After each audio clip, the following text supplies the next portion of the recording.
Okay, thank you very much, and thank you all for being here. I'm going to talk today about inertial energy harvesters for wearables.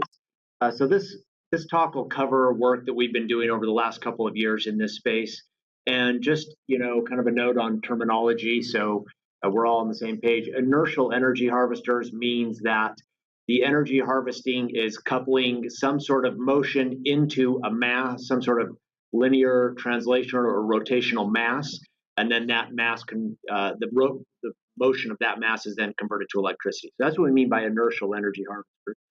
Most of this work's been done by Rantz, Tiancheng, and Halim, Miah, and I have the pleasure to talk about it. So we're talking about the wearable space. Of course, there's lots and lots of wearable devices in the market today. You'll notice that this slide actually has down here the logo Assist. I work with a research center out of North Carolina State called Assist, and Assist's mission is to develop wearable health and wellness related sensors. So a couple of the slides will have the Assist logo on them. So you see most of the wearables in the market today, like all of these, are what we might call recreational wearables. So recreational meaning they provide you information that's useful or fun maybe, not critical most of the time. And so you can ask, well, why would you want energy harvesting for that? Why wouldn't you just want to run those on a battery? Because it's really not that big of a deal to just recharge the battery every couple of days. And for recreational wearables, that's true. Generally speaking, for most of them, not a big deal to recharge the battery every couple of days. You don't really need an energy harvester for that. However, what we're working on in this center is more health related wearables that would be targeting perhaps specific conditions such as atrial fibrillation. We also have work ongoing to help manage asthma and other specific conditions in which a wearable may be prescribed by a doctor. And in that case, it's really important that the wearable be on and operating in 24/7 all the time. And in fact, if the wearable has to be recharged periodically, what we find is that compliance goes way down. So people will tend not to wear it as often, and then it becomes ineffective at treating a particular condition. So in that case, energy harvesting becomes quite important so that the system can be completely maintenance free. So let's calibrate ourselves a little bit in terms of what kind of power levels different wearables take and what we're looking at. So a watch, for example, a quartz watch, for example, requires less than 10 microwatts. Very easy to power. A small battery can power it for years. Also quite easy to harvest energy to power that as well. So in the middle, we have wearables. So this is Jawbone. So Jawbone, if you don't know, is a Fitbit-like device. Jawbone as a company just went out of business earlier. I think it was earlier this year. So this may not be super relevant now, but the reason I use Jawbone is because I have good numbers on their power consumption. So this would be a Fitbit-like device, wearable, and they consume on the order of hundreds of microwatts. So this particular device is between 200 and 500 microwatts. It's about 1 to 2 orders of magnitude more power than a watch. And then if we move up again, we get to things like a smartwatch. So the Apple Watch is going to consume something like tens of milliwatts of power. So again, 1 to 2 orders of magnitude more than your kind of lower functionality, let's call it a wearable, something like a Fitbit I use as an example here. So what we're really targeting here is maybe something in this middle group. Watches it's really easy to get that much power. In this case, it would be great to harvest enough power to power one of these, but that's kind of unreachable. That'll become clear later as we go on. But this middle range here is reachable and useful for things like health and wellness related sensors. So I want to organize this talk into basically 3 sections. One is where I'll talk about different architectures. And by architecture, I mean, what does the mechanical structure look like that generates power? And then COTS, commercial off-the-shelf rotational harvesters, will look at existing self-powered watches, what their performance is and why, and how we might be able to improve upon that. And then taking what we learned from that, we'll look at our own energy harvesting devices. The ones that we built in our So first, let's talk about kind of general architecture. So first, let me explain a modeling paradigm here. So this is basically from a paper published by Paul Mitchison about 10 years ago, entitled Energy Harvesting from Human and Machine Motion for Wireless Electronic Devices. And they use, and we use, a modeling paradigm that is very common in energy harvesting. And that is basically that you model the energy transduction simply as electrical damping, or from the mechanical point of view, that just looks like loss, right? So a proof mass, usually sprung with a spring, moves. In this particular case, it's a 1D linear motion or 1D translational motion. And you estimate the maximum amount of power that can be generated from a particular source by estimating the power that can be dissipated through an optimally sized electrical damper. So that electrical damper is just modeling the transduction. So that could be a piezoelectric transducer, it could be an electromagnetic transducer, an electrostatic transducer, whatever the transduction mechanism is, it represents energy transfer. So we're going to just leave the specifics of the transducer out of it and look at how much power could be generated, and then we'll come back to the transducer. So that modeling paradigm is sometimes known as a BDRG model, is what they've used here to try to estimate how much power could be generated from human motion. And we'll use that same modeling paradigm throughout here. So I want to take a second to explain that. And the other thing that they do here is that they model human motion just as a 1G excitation at some frequency. So there's two lines here, 1 hertz and 10 hertz. We'll be interested in the blue line, which is 1 hertz. Humans don't really move at 10 hertz. That's very, very fast for a human. But we tend to move kind of around 1 hertz. And then the horizontal axis here is volume of a device in cubic centimeters. The vertical axis is power in milliwatts. And you'll notice that if we look at about 1 cubic centimeter and 1 hertz, that corresponds to about 1 milliwatt. So there's some very generous assumptions. There's some kind of constrictive assumptions made here, which is that the device is a 1D translational device. But there's some very generous assumptions made. 1G continuous excitation is a particularly generous assumption. The proof mass density of 20 grams per cc, that's also very generous. But what this tells us is that if we're looking, so it tells us a couple of things. One is if we wanted to power an Apple Watch, for example, that would be up here on the graph, and that's not theoretically possible. The second thing it tells us, though, is that in the regime of where we want to look for other types of health-related wearables in the sort of 100 microwatts regime, which would be around here, it tells us that looks like it is probably feasible. At least we can't rule it out as a theoretical possibility. So we wanted to, so we started our work basically from this kind of standard baseline. And then said, okay, well, first of all, we want to extend this in two ways. First of all, we want to look at devices that are not just one-dimensional translational devices, but we want to look at different types of mechanical architecture. That's one difference. And the second difference is that we want to take into account the actual human motion, the way that human beings actually move, not just the 1G continuous excitation. So let's talk about the architectures first. So we classify structures in 6 basic categories here. So each of these represent 2 categories. 1D rotational here, in which there's some sort of, this is an eccentrically weighted mass that rotates around. That rotational motion can then be converted to electricity. We've drawn a spring in here. So each of these could be sprung or unsprung. They could have a restoring element, a spring, or no spring. So this represents 2 architectures. 1D translational is what we already looked at. You have a mass that moves in 1 dimension. It could be sprung or unsprung. And then 2D translational, so you have some sort of mass that can move around in 2 dimensions, and it can be, again, sprung or unsprung. So that gives us 6 architectures to investigate. Now, of course, there really are an infinite number of potential architectures. You can imagine devices that don't fit into these categories.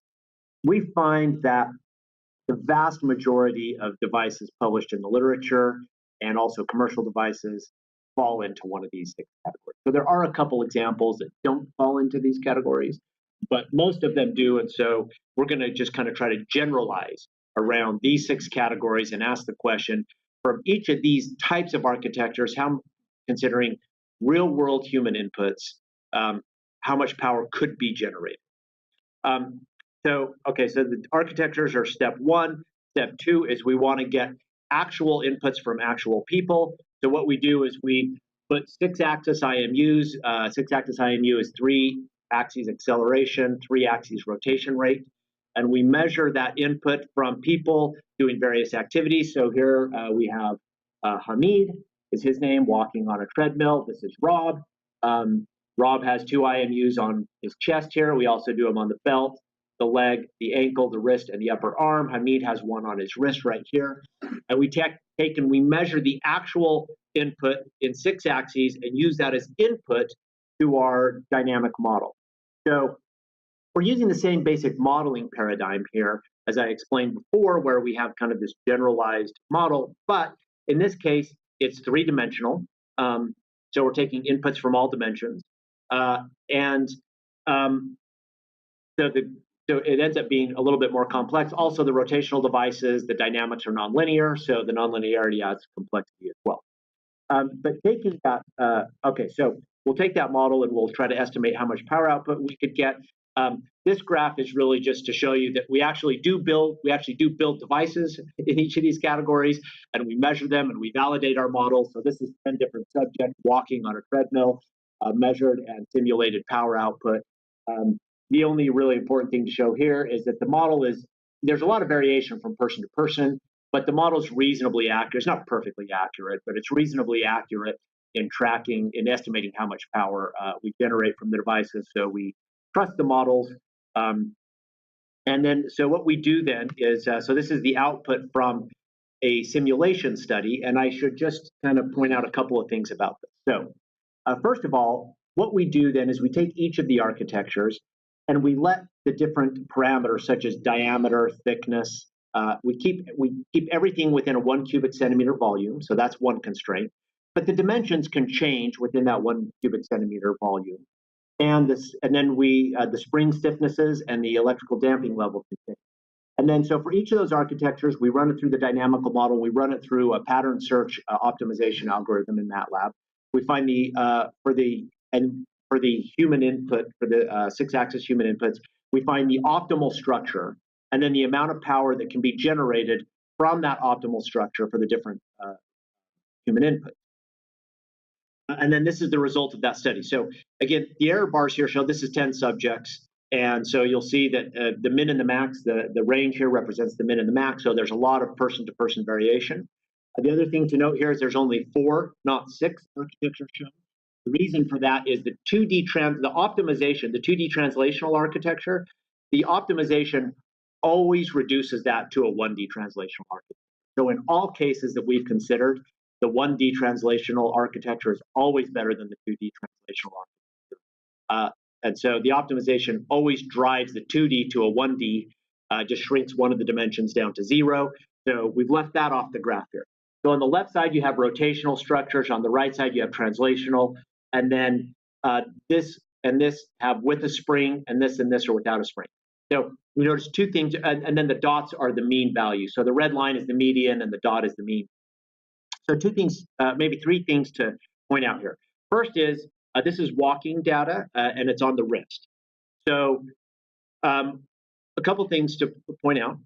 First is that the spring helps, both for translational and rotational. You get quite a bit more power if you add the spring, an optimally sized or an optimal spring. And the second is that the rotational devices perform a little bit better than the translational devices. Not a ton better, but they do perform better. So really our best architecture that we've seen is this one here. We call the sprung rotational architecture. Oh, this one's not too bad here as well. The thing I'll note later too, this is for wrist data. If at other locations on the body, the spring doesn't help as much. So we'll get to that. So we want to look at the sprung rotational architecture. So now, if we just consider rotational architectures for a moment, of course, we have to realize these exist and have existed for a long time in the form of self-powered or self-winding watches. So we call those COTS, rotational energy harvesters. And so here's an example of one from about 1778. This is a self-winding watch from about 1778. So this structure as a self-powered structure has been around for a very long time, over 200 years. We still make these kinds of self-winding watches. Here's a particularly beautiful one, I think. Here's the eccentric rotor here, self-winding watch. And in fact, there are two companies that make self-powered quartz watches, so there's lots of self-winding watches. They're all mechanical watches. These ones use the eccentric rotor mechanism to generate electricity and power the watch. There's two companies who make these. One is called Kinetron, and the other is Seiko. And both of them generate something between around 5 to 10 microwatts of power. And this is from other studies and their data sheets. We've tested these, so I have experimental data on these later. So the first thing we want to do is we want to ask, okay, well, how well, given our modeling paradigm, which is intended to estimate the maximum amount of power that could be generated, how well are these commercial devices actually performing, and could we, in fact, make changes to improve that? And then we'll talk about that in the spring.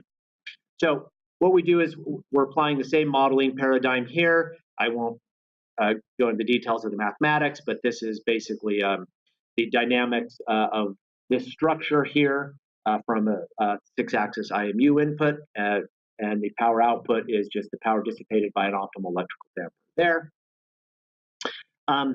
And what we do then is, so we take our 6-axis IMU input, we calculate how much power could be generated, then we also put the watches. So we collaborate with Kinetron. We buy the Seiko watches and just disassemble them and kind of reverse engineer them a little. So then we measure how much power is actually generated with the device on the person. We take the 6-axis IMU input, put that into the model to calculate how much power could be generated. And here are the results. These are for different activities: walking, jogging, running, writing on the whiteboard. I'm guessing that this graph's a little bit hard to see in the back of the room. Let me just explain. Let's just look at this gray line here. This gray line here is the power that could be generated as a function of size of the rotational inertia here, and this is power here. This line is 100 microwatts. This line is 1,000 microwatts or 1 milliwatt. So if we look at walking, that's the gray line here, how much could be generated. The 4-pointed star is Kinetron. That's how much power the Kinetron watch did generate. And this is the 5-pointed star is Seiko. That's how much power the Seiko watch did generate. You see that it depends on the excitation. Sometimes the Seiko's, generally speaking, lighter excitations, the Kinetron one does better. Heavier excitations like running, the Seiko one does a little bit better. But in all cases, they're about an order of magnitude. So if you look at this star here versus the line, it's about 10x. There's about a 10x difference. So they're performing about an order of magnitude below what we estimate they could do. So why is that? Let's look at the Seiko watch in particular. So we've taken and modeled the actual dynamics of the watches themselves and measured their damping characteristics and put that into the model. And what we believe here is that the issue really is this. So they have a gear train. It's a very high ratio gear train. It's about 100 to 1. And there's a very high-speed rotor here with magnets around it. This is the coil that generates the power. That rotor is turning exceptionally fast because of the high-speed gear train. Now, the bearings on the rotor are not high-friction bearings. They're low-loss bearings, but the loss from that rotor gets reflected back up through the gear system to the rotational mass. So the rotational mass feels a lot of mechanical loss, a lot of mechanical damping because of that gear system. The Kinetron device is mechanically more complicated than this one. I won't go into that, but it also has a gear train and a high-speed rotor. So what we do is we take it and we said, okay, well, let's take the mechanical loss and all with the same inertial properties of the Seiko watch, and let's plot how much power could be generated versus the electrical damping coefficient. So we could design the electrical damping how we want, but we're sort of stuck with their mechanical damping. And that's the blue line here. And the red circle is where the Seiko actually operates. You know, if they had lighter that's a fairly flat line, so it doesn't really matter that much along that line where you are. We build our own prototype and we measure the amount of mechanical damping in our own prototype without it doesn't have a gear train. So it's much more lightly damped. And we plot how much power we could generate from that, and that's the orange line. And you can see if we operate somewhere near the top of this orange line, that we can get about a 3x improvement just from that one design change. That's one design change that can give us an improvement. And then the second design change will be the rotational spring, which I'll get to in a minute. So, but first let's talk about that particular one. So they have a high-speed rotor, or a gear train with a high-speed rotor, and we want to implement a device that doesn't have that, is very lightly damped. So one way that we do that is rather than turn a high-speed rotor, we embed magnets in the rotor. So here we have this brass rotor with magnets embedded. We have a star-shaped piezoelectric device. These are piezoelectric beams. These are fabricated by our collaborators at Penn State, Susan Trollier McKinstry at Penn State. These are custom fabricated piezoelectric beams. And then as this device, as this rotates around, the beams are magnetically plucked. So the interaction of the magnet sort of plucks the beam. So you can see that in this video here. Very lightly damped, it just kind of very small amount of motion. It rotates back and forth. And you can see the beam being plucked there that generates some power. Here's another prototype. Here's the piezoelectric beams. They're sort of these flower petal-shaped beams. I like this one better because it's prettier, looks nicer. It also generates more power. That's good too. You can see this one operating here. A little hard to see the rotor rotating, but you can see the beams fluttering. And one of the beams is connected up to an LED here to just show one of those beams is powering that LED. So another thing that we've done, okay, so that's, we've also designed electromagnetic transducer. So rotational harvesters like this with electromagnetic transducers. Here's an example of one. They have arrays of magnets in the rotor and matching coils in the rotor. Again, we put a lot of coil turns and a lot of magnets in there to get the voltages up, so we don't need the gear train. And then we also put in a rotational spring. So here are various prototypes of varying size. This is older, going around this way. It's older to newer, bigger to smaller. We put these, so we test these out on, again, human subjects, walk different activities. This particular data here is shown for these devices. So here's two different devices. This is an unsprung device. This is a sprung device. Test them simultaneously. So they're identical devices, except one has a rotational spring in it. We also put these devices on the ankle, so they're shown here on the wrist. The blue line represents, this is for walking at 3.5 miles an hour. The blue bar is the data for the unsprung device. The orange bar is for the sprung device. And then this is for on the ankle. They see quite a bit more power on the ankle. Interestingly, also, the unsprung device actually does perform slightly better than the sprung device on the ankle. That's because the reason for that is you have it's more vigorous excitation on the ankle, and so the unsprung device gets into this continuous rotation mode, which is good. But for lighter excitations, this is true on the chest, the belt, on the arms. The sprung device performs quite a bit better. We're in the not quite at 100 microwatts yet, but we're getting close. So we could say, well, how does this compare to the other, to the commercial devices and also the simulations? Again, on this graph's a little hard to see on this projector. I'm sorry about that, but so this little UU thing here logo, this represents our prototypes. They are a little bit bigger than the watches right now. We should compare those to the gray stars right here because this is for walking data, and the gray stars represent walking data. You can see here we're performing about 3 to 5 times better than the commercial devices, but still about 2 times below what we estimate we could do. So I think we're still about 2 times below what's theoretically possible.